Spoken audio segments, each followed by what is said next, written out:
Então agora eu vou trazer a afirmativa do Thiago para o Gustavo, tá? Perfeito. Assistencialismo virou ferramenta eleitoral para manter a população dependente e submissa ao Estado. Programas como Bolsa Família são usados para criar um curral eleitoral e garantir votos, não para emancipar o cidadão. Então, Thiago pode fazer a sua argumentação sobre assistencialismo no Brasil, que, você, segundo a afirmativa, virou uma ferramenta eleitoral para manter a população dependente e submissa ao Estado. Está tudo na afirmativa.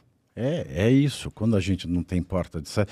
Quando a gente não tem educação, né? Sou muito pró-educação. Sem educação a gente não vai a lugar nenhum.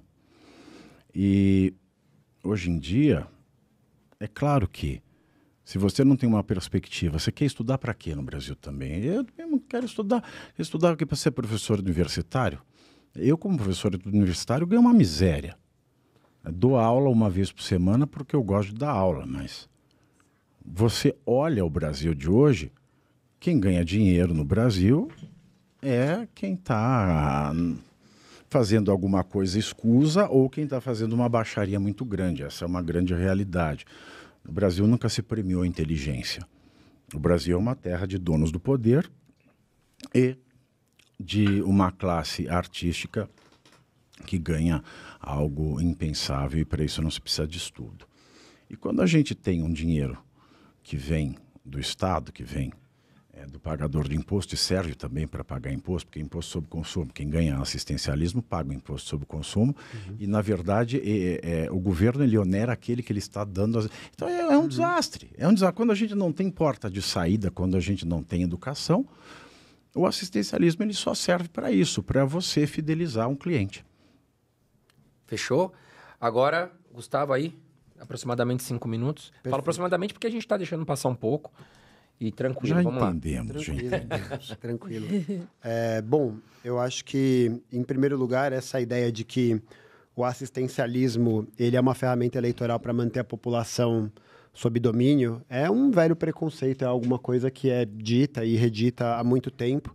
E eu acho que não por maldade no coração das pessoas, nem más intenções, mas porque se produziu um discurso que criou esse sentido de realidade, né?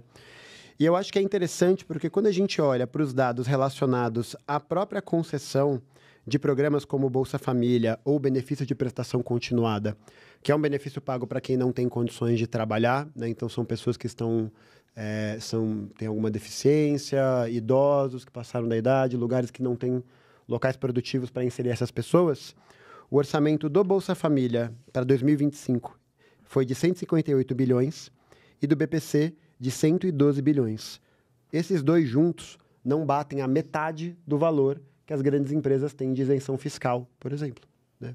E aí a grande questão é a seguinte, né, Pavinato? Você comentou que são os informais que mantêm a economia brasileira ativa. E isso é um desastre. Isso é um absoluto desastre, porque significa que os nossos trabalhadores, os trabalhadores brasileiros, estão em condições cada vez piores de trabalho, com cada vez menos segurança jurídica. A informalidade no Brasil passa 39% da força de trabalho. É muita gente. A gente está falando, né? O governo soltou alguns dados a respeito da menor taxa de desemprego da história, mas essa pesquisa do PNAD tem alguns problemas metodológicos. Inclusive, tem um artigo na revista Ópera, que é muito bom, que ele vai falar sobre isso, porque é isso, a gente olha aqui para fora, né, do estúdio onde a gente está, e a realidade ela é muito mais massacrante do que os dados apresentam. E, além disso, esses programas de benefícios, eles servem justamente para poder retirar essas pessoas de uma situação de miséria imediata, e que tem uma série de critérios. Então, as crianças têm que estar matriculadas nas escolas, existem uma série de determinações que têm que ser seguidas para que as pessoas tenham direito a esse benefício. Esse programa, o Bolsa Família, principalmente, ele teve um sucesso estrondoso na diminuição da desigualdade social no Brasil, porque ele esteve atrelado também a um processo de valorização do salário mínimo, com o aumento do poder de compra da classe trabalhadora. E isso não acontece mais.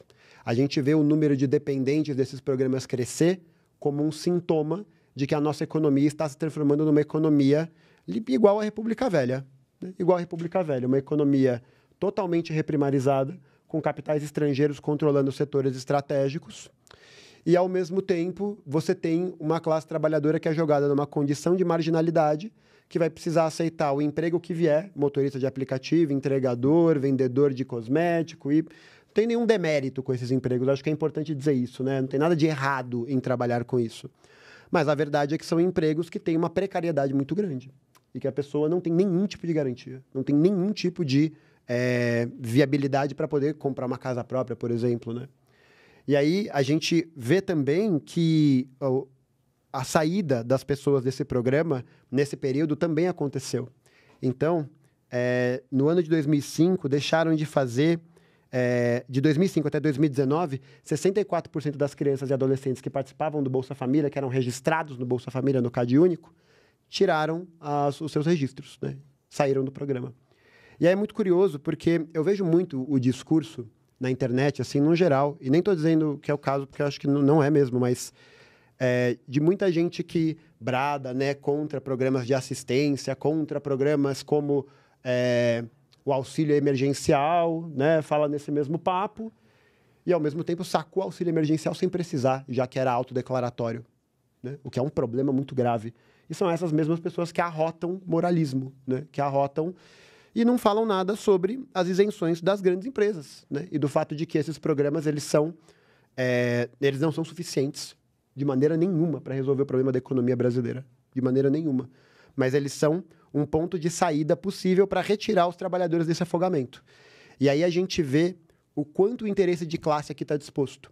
Porque ao mesmo tempo que o Bolsonaro e o Paulo Guedes propuseram um auxílio emergencial de R$200 no meio da pandemia, R$200, a gente vê hoje que o governo Lula tem ampliado a sua cruzada contra o BPC.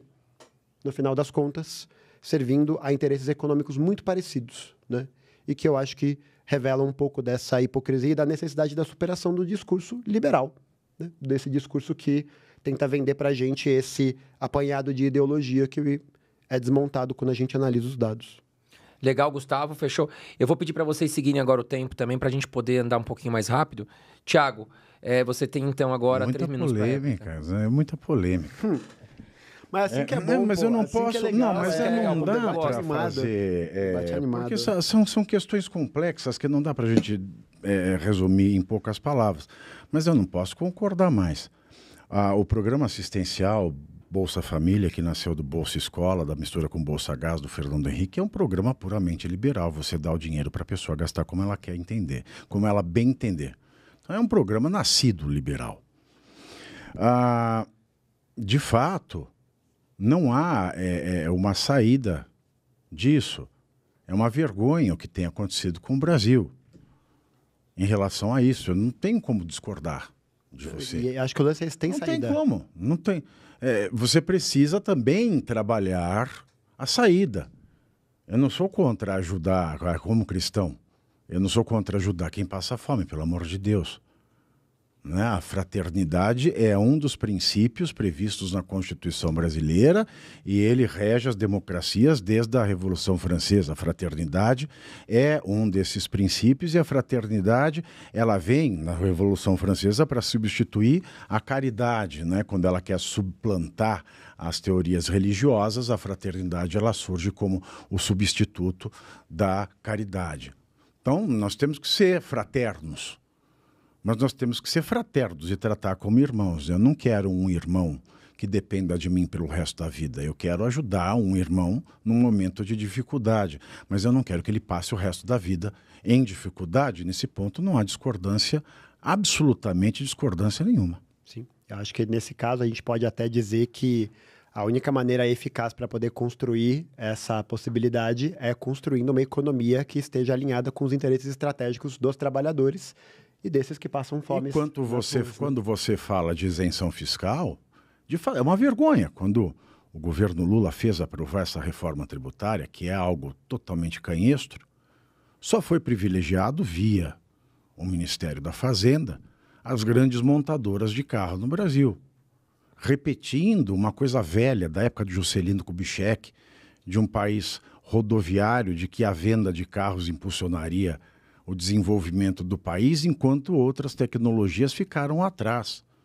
Só faltou o Geraldo Alckmin, que é o ministro da Indústria à época, falou que ia revivar a Radiobras em detrimento de tecnologias mais modernas e que geram empregos que exigem maior nível de escolarização e especialização. De fato, é uma vergonha. Essas renúncias fiscais que o governo federal tem aceito e beneficiado setores de interesse de amigos, elas, na verdade, prejudicam o pequeno empreendedor. Sim. Elas prejudicam quem recebe o Bolsa Família, elas prejudicam quem ganha o salário. E é algo que vem... Vamos para a tréplica agora para a gente... É algo que vem desde antes, né? Do governo Lula 3, do Bolsonaro, do Temer, num histórico aí que coloca o lugar onde a gente está. Não. Volta para Dilma, volta para Lula 2, volta para Lula 1. Você acha que os impérios da educação das faculdades particulares foram erguidos como? Pois é. Vamos lá, Gustavo, pode complementar. Eu já era adulto quando o Lula assumiu teve o primeiro mandato. Eu lembro muito bem dessas coisas. Ao mesmo tempo que eu acho que é importante fazer a crítica, né? Porque, de fato, Fies para o Uni são programas que foram gestados pela esquerda, né? Que ampliaram muito o poder dos tubarões da educação. É preciso que a gente defenda o processo de aumento do orçamento público para a educação, né? Portanto, a restrição, o fim de uma política de ajuste fiscal para a gente conseguir, de fato, investir nesses setores.